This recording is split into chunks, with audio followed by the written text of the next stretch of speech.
Derby as a two-horse race. Alydar against Affirmed.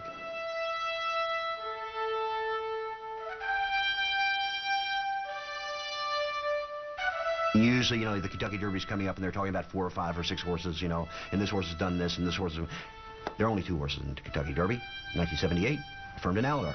They were so much better than all the other horses that you could bring them together and it would be close. But if you separated them, they would trounce any other horse in the world.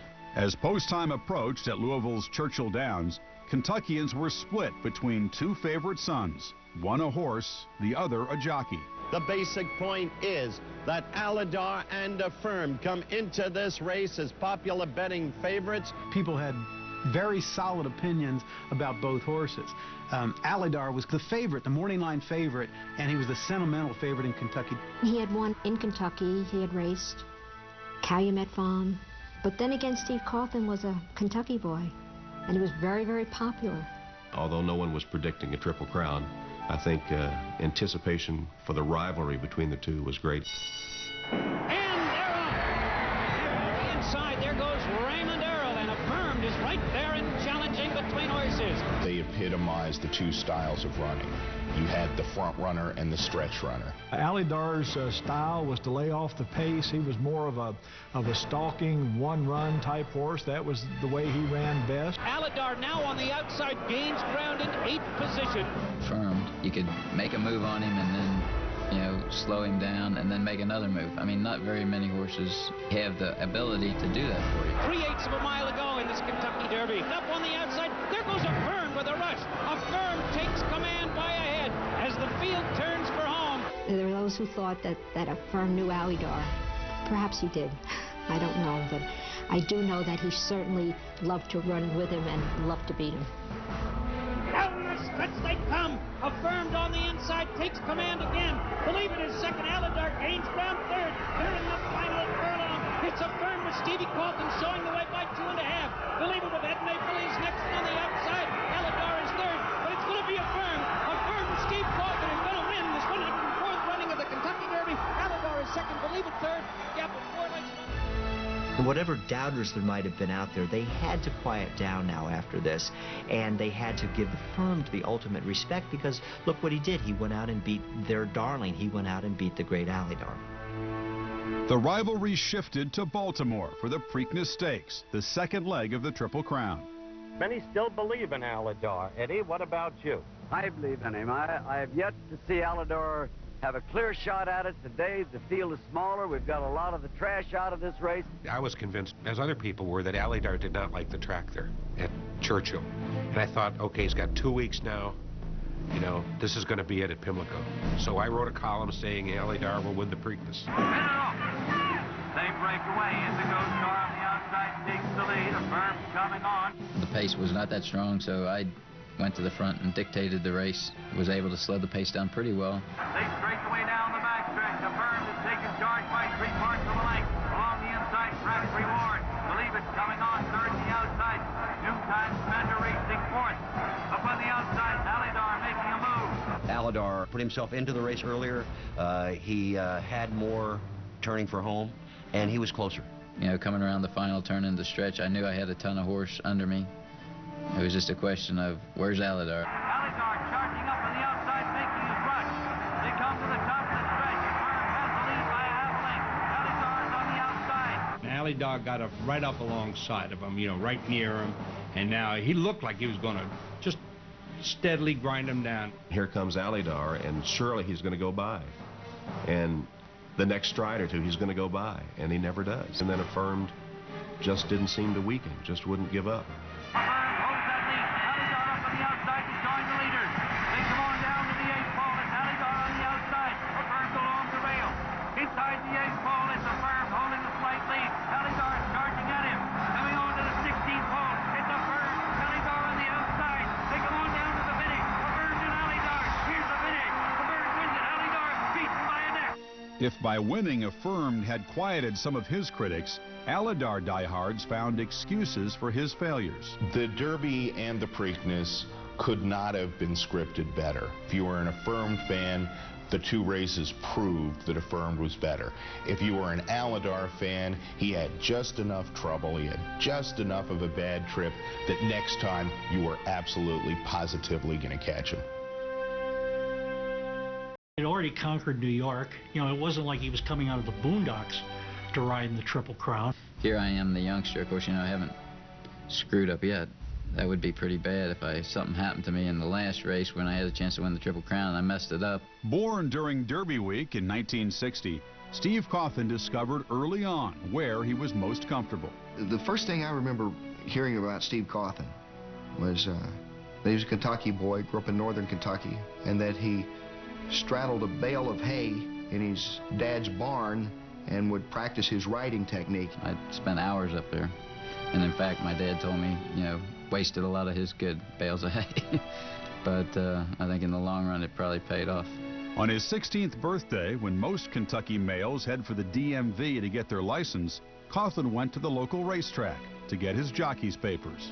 When he first showed up on the racetrack, he looks like a 9-year-old kid, literally. You take one look at him and you think he's the paper boy from next door. It was something that I never saw before. I never saw an apprentice rider with so much patience and so much confidence.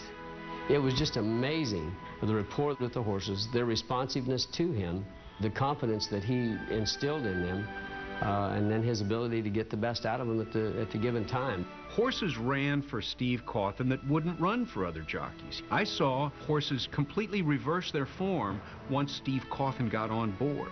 A proven rider at Churchill and River Downs within a season, the 17-year-old set his sights on American racing's Mecca, New York.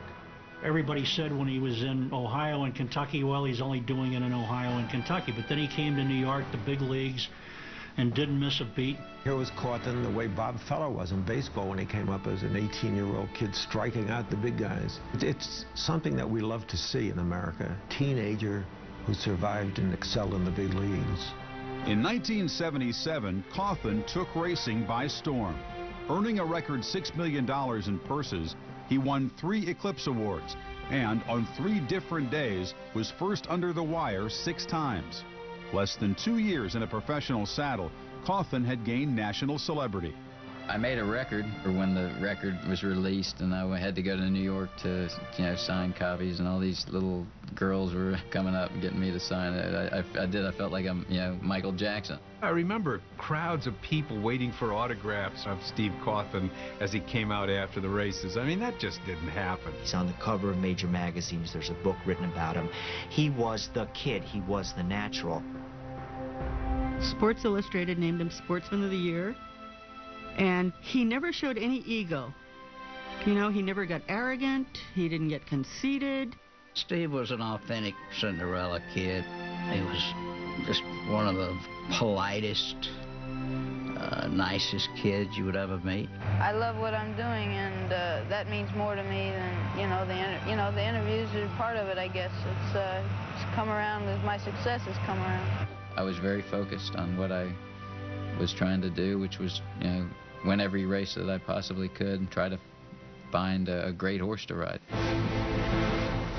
Cauthen found his great horse, and on the second Saturday in June of 1978, he stood on 2 legs of the Triple Crown and climbed aboard Affirmed at Belmont Park. I'd thought through everything so many times that I couldn't think through them anymore. I'm ready. Let's go ahead and let's pull the trigger. All the Alydar supporters said, well, this is the time he's going to get it. The distance. Affirmed cannot possibly go that distance. Alydar is going to prove his superiority in the test of champions over 1.5 miles. And they're up. That's Affirmed going out for the lead. Then Judge Advocate Alydar is away well on the inside. Everybody knew instinctively the only way Alydar was going to beat Affirmed was if he went at him early. I think the way to beat him is to take him by the throat as early as you possibly can and just drag him to his death. They move into the turn, and Affirmed going along easily on the hand ride. Judge Advocate tucks into second by a head, but Alydar won't settle for that and moves alongside. Belmont is the kind of a racetrack where you really can hear the crowd, and that crowd comes alive just as a voice.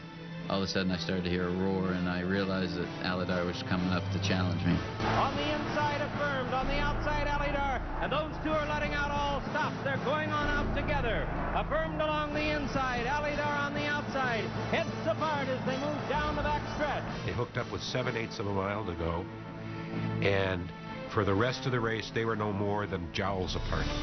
It is still Affirmed as they come to the quarter pole. He's holding on to a head lead.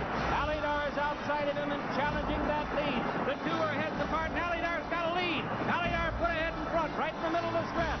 He appeared to stick his nose in front, and everybody was saying, finally, he's going to do it. And I said, got it. My horse is vindicated. And it wasn't so much for me. I got so I love this horse. I had poured my life into him. And here I am on the threshold.